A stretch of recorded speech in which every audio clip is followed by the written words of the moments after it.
Out of 5 siblings, Dee Dee Knudsen is the youngest. Her parents adopted her 11 years ago. She's grown into a devoted volleyball player and a bit of a daddy's girl. This is just one of the kindest girls I've ever met, and so that's another reason why it hurts so bad. In the middle of his workday, he sat down to explain that pain to us. A day after, trying to tell the world. This is not scripted, so I'm going to make mistakes. He made a YouTube video replaying the Snapchat that was sent to his daughter, where 2 students curse and call her the N-word repeatedly. You're a slut. You're such a slut. You's a yes, you are. Knudsen filed a police report and reached out to the 9th grader's parents. He says after heated discussion, the children's father left this message, also using the N-word. Times have turned, huh? I guess you're a lover. He stated that as he was growing up, he used the word all the time. He jokes with this word all the time in their house. He says it was the words directed at his daughter that stung the most. On the outside, I acted like it didn't affect me, and I just brushed it off and, just pretended life was different at the moment. But on the inside, I was kind of crying. So what was it that made Brad Knudsen sit in this chair and go to the World Wide Web? He says he felt it was a last resort. I was afraid that if I don't get this out, if I don't get people to understand what's going on here, especially with this individual, that my daughter is not going to say anything to me and I'm going to find her someday hanging in the bedroom. I just hope people understand how much racism affects people. And thanks to her dad, 50,000 plus already have. I just refuse to let her go through stuff like that. There's no way. I won't do it. This is not scripted, so I'm going to make mistakes. It's very emotional. We have a very beautiful African American daughter that we were very fortunate enough to adopt 11 years ago, and we've dealt with a little bit of racism, stares, things like that. When she calls us mom or dad, but she's never noticed. She didn't notice, and so we just blew it off because it was directed towards us. But this past New Year's Eve, my daughter had a friend over. They were having fun. They were doing selfies and sending them out to their friends on Snapchat and things like that. Well, this girl that does not like my daughter was at a friend's house, apparently a couple of twins that were freshmen from Prior Lake. And these twins decided to send my daughter some Snapchats. Well, with Snapchat, you hold the button down. When you receive it, you listen to it or view it, and then it disappears. Well, after the 3rd video, my daughter's friend, who's Caucasian, came and told my wife and I that these things were happening and what the content of it was. Not only was it bullying, but it was also racism. And so when they got the 4th message from these kids, the 4th one, not the first one, the 4th one, my wife and I decided to take out my phone and videotape it as it was happening on the phone. And I want to show this to you really quick. Covering them. Erica, take your toenails. Wait, you're a slut. You're such a slut. Nigger. You's a fat ass bitch. Yes, you are.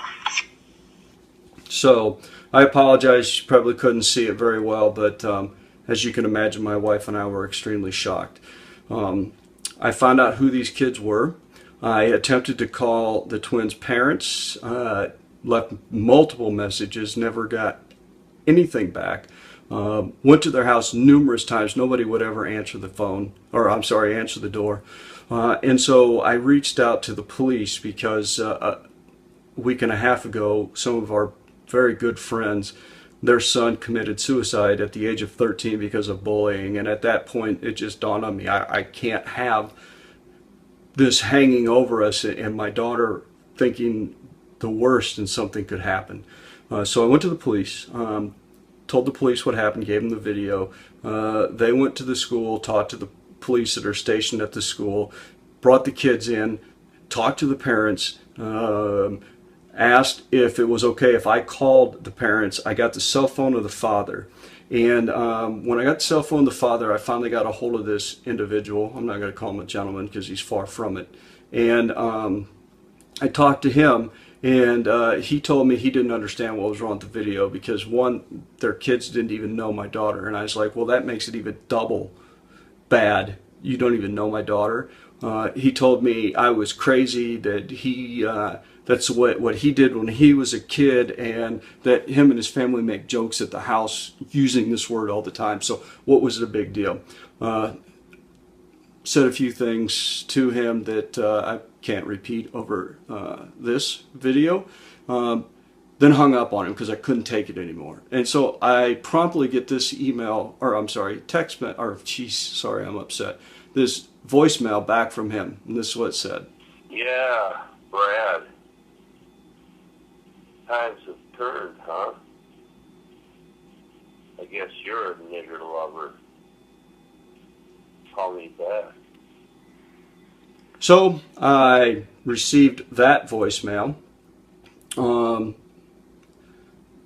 Doing what I'm doing now, I can't believe that there's even frickin' individuals like this alive, but there are. And so I called him back and I said, well, yeah, that's a correct statement. I am and love her because I have a beautiful African American daughter who I love more than life itself and would do anything for her. And said a few more choice words to him and hung up on him again. He called back numerous times and he left one other voice message. Let you hear this one. Hey, Brad, you're a fag. Go touch base with your kids and you're a loser. So I you know, and during our conversations, I said, well, I'm going to post this on social media. He goes, I don't care. I said, so you and your kids own this? Oh, yeah. Yep, no problem. It's like, okay, so I'm posting it. I said, I'm going to tell him your name. He goes, I don't care. So his name is Darren. It's either D-A or D-E-R-O-N. Last name is Perot, P-U-R-O. And we live in Prior Lake, Minnesota. And so I just want him to own it. And his twins that go to high school as a freshman, they could own it too. Thank you. I just had to get this off my chest. I just don't know what to do. Other than I love my daughter and I don't want her to end up committing suicide because of frickin' morons like this goddamn asshole. Sorry. Thanks. Bye.